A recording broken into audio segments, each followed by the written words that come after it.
ആണെന്ന് തോന്നുന്നുണ്ടോ? സംഘം ചേർന്ന് പറയണം, അവര് നിൽക്കുക അഫിഡവിറ്റിന് വേണ്ടി.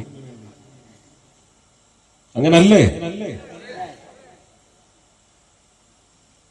അവര് ബീഹാറിൽ മാത്രം വോട്ട് ചെയ്താണ്. ബംഗാളിനോട് ഇതേ പ്രശ്നം. ബംഗാളില് പല ഫേസിലായിട്ടാണ് നമുക്ക്, ബംഗാളിന്റെ കൂടാണ് കേരളത്തിലെ ഇലക്ഷൻ വരുന്നത്. പല ഫേസിലാണ് ഇത് നടക്കുക. 10,000 രൂപയുടെ ഒരു ടിക്കറ്റ് സ്പോൺസർ ചെയ്യാൻ ലക്ഷക്കണക്കിന് ആൾക്കാരുണ്ട്. ഇന്നിവിടെ വോട്ട് ചെയ്യും. ബംഗാളിലെ അവരുടെ മണ്ഡലത്തിലെ വോട്ട് എന്നാണോ അന്നത്തേക്ക് ഇവിടുന്ന് രാവിലത്തെ ഫ്ലൈറ്റിൽ കൊണ്ടുപോകും. അല്ലെങ്കിൽ രാവിലെ 7 മണിക്ക് ഇവിടെ വോട്ട് ചെയ്യിച്ചിട്ട് 10 മണിയുടെ ഫ്ലൈറ്റ് കയറ്റി അയക്കും. അവിടെ 5 മണിക്ക് മുമ്പ് ക്യൂവിൽ നിർത്തി വോട്ട് ചെയ്യിക്കും. അപ്പോ നിയമസഭയുടെ ലിസ്റ്റ് അല്ല ലോക്സഭയുടെ ലിസ്റ്റ്. ലോക്സഭ ഒറ്റ സ്പാൻഡർ. ഇതുകൊണ്ടാണ് ശ്രീ നരേന്ദ്രമോദി പറഞ്ഞത് 1 നേഷൻ 1 എലക്ഷൻ. പക്ഷെ നമ്മുടെ ഒരു സമ്പദ്ഘടന ഒരൊറ്റ ദിവസം ഈ പറയുന്ന 700 ചില്ലുവാനം ജില്ലകളിൽ തെരഞ്ഞെടുപ്പ് നടക്കുന്ന രീതിയിൽ സജ്ജമാകാനുള്ള ആയുധവൽക്കരണം എന്ന് പറഞ്ഞ പോലീസ്, ബാക്കി സംവിധാനം, ഇത് ലോ ആൻഡ് ഓർഡർ സിറ്റുവേഷൻ വളരെ പ്യൂരിഫൈഡ് ആണ്. പിന്നെ ആയുധം എന്ന് പറയുന്നത് നമ്മുടെ മെഷീൻസ് ആണ്. അത്രയും ലഭ്യത വേണം. ഇത്രയും കാര്യങ്ങൾ നിങ്ങളോട് ഞാൻ ഇന്ന് ഈ 12 സഭകളിലും സംഗമങ്ങളിലും പറയാത്ത കാര്യമാണ് ഇന്നിവിടെ പറഞ്ഞിരിക്കുന്നത്. കാരണം ഞാനും ഓരോ സംഗമം കഴിയുമ്പോഴും ഞാനും പഠിക്കുകയാണ്. അപ്പൊ ഇതുകൂടി ജനങ്ങളുടെ ഇടയിൽ പ്രചരിപ്പിക്കണമെന്ന് എന്റെ മനസ്സെന്നോടുണ്ട്. ആരും എന്നെ ഈ ജോലി ഏൽപ്പിച്ചിട്ടില്ല. ഇത് പൂർണ്ണമായിട്ടും എന്റെ ചിന്തയിൽ ഉദിച്ച് ആ ചിന്ത അതിന് വഴി കണ്ടെത്തുന്നതിന് എന്റെ പാർട്ടിയിലെ പ്രവർത്തകർ, ഉത്തരവാദപ്പെട്ട പൊസിഷനുകളിൽ ഇരിക്കുന്ന ജില്ലാ പ്രസിഡന്റ് അടക്കം 30 ജില്ലാ പ്രസിഡന്റുമാര് ഇതിന്റെ ചുക്കാൻ പിടിക്കും. ഓരോ പ്രദേശത്തും എനിക്ക് ഓരോ ജില്ലയിലും ഒരു വേദിയെങ്കിലും ഉണ്ടാവണമെന്നാണ് ഞാൻ ആഗ്രഹിക്കുന്നത്. സമയം കിട്ടുന്നതനുസരിച്ച് കൂടുതൽ. ഇത് ഇത്രയും ചെയ്താൽ പിന്നെ ഞാൻ ഇലക്ഷൻ പ്രചരണത്തിന് ഇറങ്ങണ്ടാത്ത ഒരു അവസ്ഥ ഉണ്ടാവും എന്ന് നിങ്ങൾക്ക് നമ്മുടെ ചർച്ചകളിൽ നിന്ന് മനസ്സിലാകും. നിങ്ങൾ എന്ത് ജനാധിപത്യ പുനഃസംവിധാനം നിങ്ങൾ അവലംബിക്കണമെന്ന് കൂടി സൂചന നിങ്ങൾക്ക് തരുന്ന ഉത്തരങ്ങളിൽ ഉണ്ടാവും. വികസനം വേണം. ആ വികസനത്തിലേക്ക് തടസ്സം നിൽക്കുന്ന സംവിധാനത്തിലെ പോരായ്മകളുണ്ട്. കോഓപ്പറേറ്റീവ് ഫെഡറലിസം എത്രമാത്രമാണ് ഇതിന് ദ്രോഹം ചെയ്യുന്നത്. ഇപ്പൊ എയിംസിന്റെ കാര്യം 2015 27 എയിംസ് കൂടി ഇന്ത്യയിൽ വരും. 28 അന്ന് 29 സംസ്ഥാനമാണ്. നമുക്ക് 2-3 എയിംസ് അന്നുണ്ട്. അന്ന് 29 സംസ്ഥാനങ്ങളാണ്. ഇപ്പൊ 28 സംസ്ഥാനവും 8 യൂണിയൻ ടെറിട്ടറികളുമാണ്. അത് ദാമൻ ദിയു നാഗർ ഹവേലി എന്ന് പറയുന്നത് ഒന്നാക്കുകയും ചെയ്തു. പക്ഷെ ലഡാക്കും വന്നു, കശ്മീറും വന്നു. അപ്പോ ഇത്രയും എയിംസ് വരുമോ എന്നറിയത്തില്ല. ഇപ്പോ 23 ഉണ്ടെന്നാണ് എന്റെ വിശ്വാസം. ആ ബാക്കി 5 നമ്മളുണ്ട്. വാക്ക് തരിക. ഞാനത് നേരത്തെയും പറഞ്ഞു കഴിഞ്ഞു. നിങ്ങൾ നല്ലതുപോലെ ടൈറ്റ് ക്ലോസിൽ ഒപ്പിച്ചു വെച്ചെടുത്തോളൂ. ഒരു എയിംസ് കേരളത്തിൽ തറക്കല്ലെങ്കിലും ഇടാതെ അടുത്ത ഇലക്ഷന് ഞാൻ കാൻഡിഡേറ്റ് ആയിട്ടും വരത്തില്ല. വോട്ട് അഭ്യർത്ഥിക്കാൻ ഒരാൾക്ക് വോട്ട് അഭ്യർത്ഥിക്കാൻ വേണ്ടി വരില്ല. പക്ഷേ നിങ്ങൾ നിങ്ങളുടെ സ്റ്റേറ്റ് സംവിധാനത്തോട്, അതാണ് കണ്ടീഷൻ.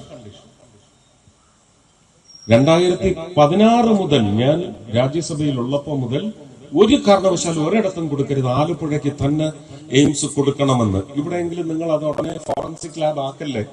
ഒരുപാട് പേര് അത് അങ്ങോട്ടും ഇങ്ങോട്ടും മാറ്റിക്കളഞ്ഞു. കറക്റ്റ് ചെയ്യാണ് ഞാൻ, തെറ്റ് ചെയ്തു എന്ന് ആരോപിക്കുകയല്ല. 2016 മുതൽ രാജ്യസഭയുടെ ഫ്ലോറിൽ നിന്നുകൊണ്ട് അഡ്ജേൺ ചെയ്ത സമയത്ത്, വെല്ലിലിറങ്ങിയ പ്രതിപക്ഷത്തിനെ ഇറക്കി വിട്ട് അഡ്ജേൺ ചെയ്ത സമയത്ത് നഡ്ഡാജിയോട് പറഞ്ഞു. 19 ഇലക്ഷൻ വരെ നഡ്ഡാജിയായിരുന്നു ആരോഗ്യമന്ത്രി. ഓരോ വർഷവും ബഡ്ജറ്റ് വരുമ്പോൾ ആലപ്പിയില്ല എന്നാണ് നഡ്ഡാജി പറഞ്ഞത്. ഞാൻ മുഖ്യമന്ത്രിയെ അദ്ദേഹത്തിന്റെ ക്ലിഫ് ഹൗസിൽ എന്റെ മകനുമായി വേണം, മകനൊരു ഫോട്ടോ എടുക്കാൻ വേണ്ടി വരുന്നു എന്ന് പറഞ്ഞ് എന്റെ കൂടെ വന്നു. ഗൂഗിൾ അദ്ദേഹത്തെ കണ്ട് അഭ്യർത്ഥിച്ചതാണ്. സ്ഥലവും കാണിച്ചു കൊടുക്കാമെന്ന് പറഞ്ഞതാണ്.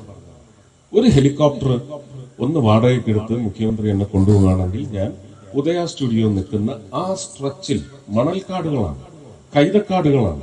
കൈതക്കാടുകൾ ഉണ്ടാക്കുന്ന ആ ജലക്കെട്ടുണ്ടാക്കുന്ന ആരോഗ്യ പ്രശ്നങ്ങളും അറിയാമല്ലോ. ഇത് ഒരു കമ്മ്യൂണിറ്റി ലിവിംഗ് സ്പേസ് നമ്മൾ പുതുതായി നിർമ്മിച്ച് അവിടുത്തെ ആവാസം ഷിഫ്റ്റ് ചെയ്താൽ നമുക്കൊരു 300 ഏക്കർ ഇവിടെ കിട്ടും. ബാക്കി 300 ഏക്കർ കൂടി സർക്കാർ സമാഹരിച്ചാൽ ഇതിന്റെ ഭാഗമായിട്ട് വരുന്ന ഇൻഫ്രാസ്ട്രക്ചർ ഡെവലപ്മെന്റ് അത് ഇന്ന് 0 ആണ്. ആലപ്പുഴയിലെ റെന്റൽ എത്രയാണ്? അവിടുത്തെ റിയൽ എസ്റ്റേറ്റ് മൂല്യം എത്രയാണ്? നമുക്ക് ആലപ്പുഴ ജില്ലയിൽ കൂടി ഏറ്റവും വലിയ ജില്ലയാണ്. ജനസാന്ദ്രത മലപ്പുറത്താണ്, പക്ഷെ ഏറ്റവും വലിയ ജില്ല ആലപ്പുഴയാണ്. എന്താണ് ആലപ്പുഴയുടെ ഒരു അവസ്ഥ? ഈ കമ്മ്യൂണിസ്റ്റ് സമരങ്ങൾ നശിപ്പിച്ച ഒരു ജില്ലയാണ്. അല്ലെങ്കിൽ എന്താ പറഞ്ഞിരുന്നത്? Venice of the east. എന്നാ വെനസിന് പകരം ഏത് വാക്കാ അവിടെ ഇടണ്ട? ഉയർപ്പ് വേണ്ടേ? കേരളത്തിലെ 14ാമത്തെ ജില്ലയാണെന്ന് പോലും പറയാനുള്ള യോഗ്യത നമ്മൾ അതിന് വളർച്ചയിലൂടെ നൽകിയില്ല. ഒരു എയിംസ് വരുന്നതോടുകൂടി ഞാൻ വിചാരിക്കുന്നത് ആലപ്പുഴ ഈ പറഞ്ഞ പ്രദേശത്തുനിന്ന് എസൽപുരം, മുഹമ്മ, അവിടുന്ന് വൈക്കൻകായലിന് കുറുകെ ഒരു 4 വരി ബ്രിഡ്ജ് വരുമെങ്കിൽ കുമരകത്തെ ടൂറിസം വലുതാവും. അവിടുന്ന് കോട്ടയം വന്നാൽ കോട്ടയത്ത് നിന്ന് മുണ്ടക്കയം, കുട്ടിക്കാനം, വണ്ടിപ്പെരിയാർ, കമ്പം, തേനി, മധുരൈ 3.5 മണിക്കൂർ കൊണ്ട് മധുരയിൽ നിന്ന് എയിംസിലെത്താൻ പറ്റും. എയിംസിലെത്താൻ വേണ്ടി മാത്രമാണോ ഇത് നിർമ്മിക്കപ്പെടുന്നത്? വികസനം എന്ന് പറയുന്നതിന്റെ ഒരു എന്താണ് നൽകൽ, അതിന്റെ അനുഗ്രഹം എന്ന് പറയുന്നതാണ് വർഷിക്കപ്പെടാൻ പോകുന്നത്. എന്താണ് പരദൂഷണം? പിന്നെ അവര് വേറെ അപകടകരമായ ഒരു കാര്യം പറഞ്ഞു, കോടതി പോയാൽ അവിടെ തെളിയിക്കേണ്ടി വരും. പക്ഷെ ഞാൻ ആർക്കെതിരെയും കോടതി പോയിട്ടില്ല. കാരണം എനിക്കെതിരെ ഒരുപാട് കാര്യത്തിന് കോടതിയിൽ എല്ലാവരും പോകുന്നു. അത് ഒരു വിജയചിഹ്നമാണ്. കോടതിക്ക് അറിയാൻ എന്ത് തീരുമാനം എടുക്കണം. 8 വർഷമായിട്ടൊരു തീരുമാനം എടുക്കാൻ പറ്റിയിട്ടില്ല സർക്കാരിന്, കേട്ടോ. അതുമായിട്ട് ബന്ധപ്പെട്ട് ഇന്ന് ചില റെയ്ഡുകളും നടക്കുന്നുണ്ട്. അപ്പൊ നോക്കിക്കൊണ്ട് ആരെയൊക്കെ രക്ഷിച്ചു നിർത്തുന്നു, ആരെ പെടുത്തണമെന്ന് തീരുമാനിക്കുന്നു. അവർ 8 വർഷമായാലും അതിൽ നിന്ന് ഊരാൻ പാടില്ല. MP-മാരുടെ കേസുകൾ 2 വർഷം കൊണ്ട് തീർപ്പാക്കണമെന്ന് നിയമമുണ്ട്. ഇതൊക്കെ ജനാധിപത്യ അന്യായമാണ്. ആര് ചോദ്യം ചെയ്യും? ഞാൻ ചോദ്യം ചെയ്യില്ല. ഞാൻ നിയമത്തിന്റെ വഴിയെ എന്ന് വിചാരിക്കുന്നത് നിയമത്തിന്റെ വഴി. അങ്ങനെ പോട്ടെ, 8 അല്ല 16 വർഷമായാലും കുഴപ്പമില്ല. അപ്പൊ നിങ്ങളുടെ ഊഴമാണ് ഞാൻ ഇനി കേൾക്കാം. ബീഹാറിൽ തുടങ്ങിയിട്ടുണ്ടെങ്കിൽ കേരളത്തിന്റെയും മുക്കിലും കോണിലും വരി. സത്യസന്ധത ജയിക്കാനുള്ള ഒരു ക്ലാരിറ്റി അല്ലെങ്കിൽ ഒരു ക്ലെൻസിങ് ആണ് SIR. ഒരു ഉദാഹരണം പറഞ്ഞുതരാം. നമുക്ക് നിയമസഭാ തെരഞ്ഞെടുപ്പ് വരുന്നത് അടുത്ത ഏപ്രിൽ മെയ്യിലാണ്. ഇതിന് ക്യാപ്സ്യൂളോൾസ് ഒക്കെ ഇപ്പൊ ഇറങ്ങും, കേട്ടോ. ചില എന്താ കുടലിൽ പോലും ദഹിക്കാത്ത, ഡിയോഡിനം വിടും, ദഹിക്കാത്ത ഈ അവശിഷ്ടങ്ങളിൽ പോലും ദഹിക്കാത്ത ചില നുണകളുമായിട്ട് ഇപ്പൊ അവര് വരും. ഇതിനുള്ള അന്യായ ന്യായം പറച്ചിലുമായിട്ട് ബീഹാറികൾ ഒരുപാട് പേരുണ്ട്. ഞാൻ അങ്ങനെ ഒരു പ്രദേശത്തിനെ അവഹേളിച്ച് പറയുന്നില്ല. അതൊക്കെ ചില പാർട്ടി ശവങ്ങളെ കൊണ്ട് വോട്ട് ചെയ്യിച്ച പാർട്ടിയാണ് ഇവിടെ ഉള്ളത്. അവരിവിടെ 30 വർഷം ഭരിച്ചിട്ടുണ്ടെങ്കിൽ ആ ശവങ്ങളുടെ പേരിൽ വോട്ട് ചെയ്ത് ജയിച്ചു, അതുകൊണ്ട് ഞങ്ങൾ ഇത് മുഴുവൻ തിരിച്ചു തരുന്നു ജനങ്ങൾക്ക് എന്ന് പറഞ്ഞിട്ട് കുടുംബം വിറ്റ് കൊണ്ടുവന്ന് കൊടുത്തിട്ട് പോകും. അപ്പൊ അതിന് ഇനി അങ്ങോട്ട് വലിയ ബുദ്ധിമുട്ടാണ്. CCTV ക്യാമറകൾ വെക്കുന്നുണ്ട്, വോട്ടേഴ്സ് ID വരുന്നു, ആധാർ കാർഡുമായിട്ട് ലിങ്ക് ചെയ്യുന്നു. ഇതെല്ലാം അതിനുള്ള പ്രതിമാർഗം കണ്ടതാണ്.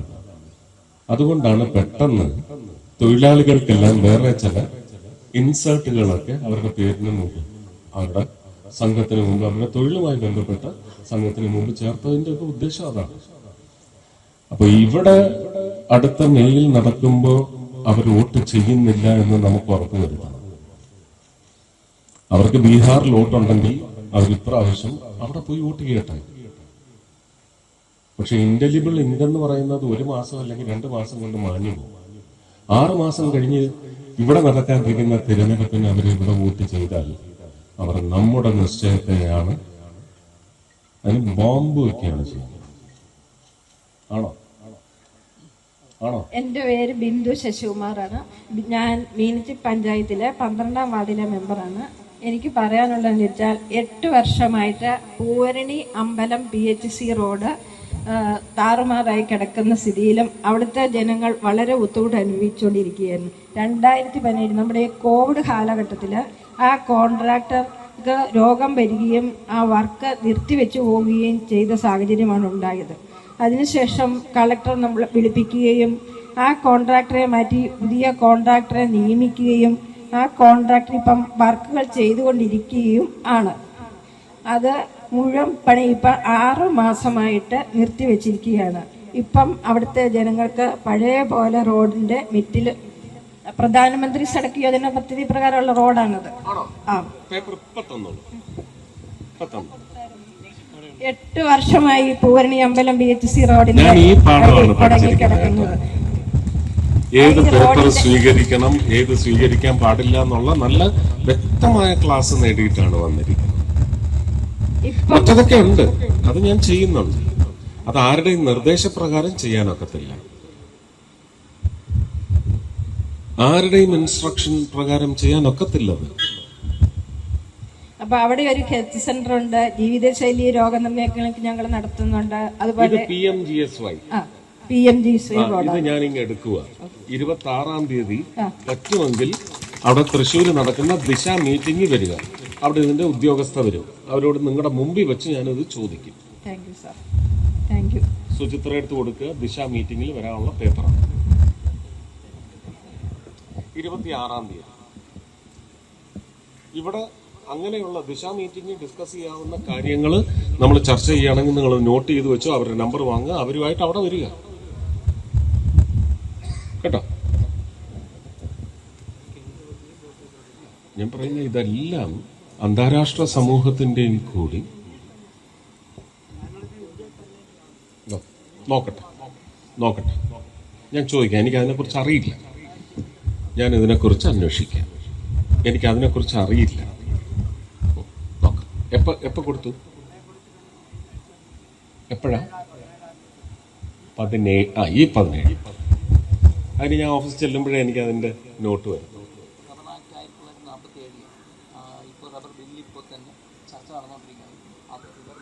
ബില്ല് ചർച്ചയായിട്ടുള്ളൂ. അല്ല, അപ്പൊ എനിക്കതിന് ഈ ഇദ്ദേഹം പറഞ്ഞ കാര്യങ്ങൾ നോട്ട് ചെയ്ത് തന്നാൽ ഞാൻ ആ ചർച്ചയിലേക്ക് അത് കൊടുക്കാം.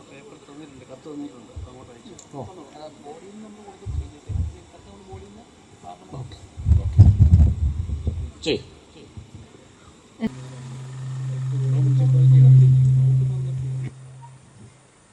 സാർ നമസ്കാരം. സാർ, എൻ്റെ പേര് അനിലെന്നാണ്. ഒരു നിയോഗം പോലെ പുറക്കാട്ടുകാവ് സേവാ ചാരിറ്റബിൾ സൊസൈറ്റി അങ്ങിരിക്കുന്ന മൈതാനത്തിന്റെ ഒരു നിയോഗം പോലെ പ്രസിഡന്റായ ആളാണ്. എനിക്ക് ഉന്നയിക്കാനുള്ളൊരു കാര്യം ശബരിമല തന്നെയാണ്. ശബരിമലയിൽ രാത്രിയിൽ നാടിനും വീടിനും കൊടുക്കാത്ത കുറച്ച് ആൾക്കാരെ കയറ്റുന്നൊരു ഭാഗമുണ്ടായി. അതിനുശേഷം ഞാൻ ശബരിമലയ്ക്ക് പോയിട്ടില്ല. ഒരു പ്രത്യേക ഒരു തീരുമാനമുണ്ട് മനസ്സിൽ. ആ തീരുമാനം നടന്നതിന് ശേഷം മാത്രം അന്നത്തെ ദിവസം തന്നെ മാലയിടും, ശബരിമലയ്ക്ക് പോകുമെന്ന് നിശ്ചയിച്ചേക്കുന്ന ആളാണ്. ആ തീരുമാനം പൂർണ്ണമായി നടക്കണമെന്ന് യൂണിഫോം സിവിൽ കോഡ് വരുത്തും. അന്ന് അതിനെതിരെ നിൽക്കുന്ന രാഷ്ട്രീയ തസ്കരന്മാരാരാണെന്ന് നിങ്ങൾ പ്രത്യേകം കുറിച്ചു വെച്ചോളൂ. അവരൊന്നും ഈ രാഷ്ട്രീയ ഭൂമുഖത്തുണ്ടാവാൻ പാടില്ല. തുല്യതയ്ക്ക് വേണ്ടിയാണ്. എല്ലാ വ്യക്തിക്കും തുല്യത, എല്ലാ ജാതിക്കും തുല്യത. അത് വന്നു കഴിയുമ്പോൾ എങ്ങനെയൊക്കെയാണോ റിലീജിയസ് ഇൻസ്റ്റിറ്റ്യൂഷൻസ് നടക്കുന്നത് അതുപോലെ നമ്മുടെ അമ്പലങ്ങളും നടക്കണം എന്ന് പറയുന്ന അഡീഷണൽ ആയിട്ടുള്ള ബില്ല് അതിന്റെ പിറകെ വരും. അന്ന് ഈ ദേവസ്വങ്ങളുടെ എല്ലാം അവസാനമായിരിക്കും. ഉറപ്പാണ്, വാഗ്ദാനമല്ല. ഇത് നടക്കണം.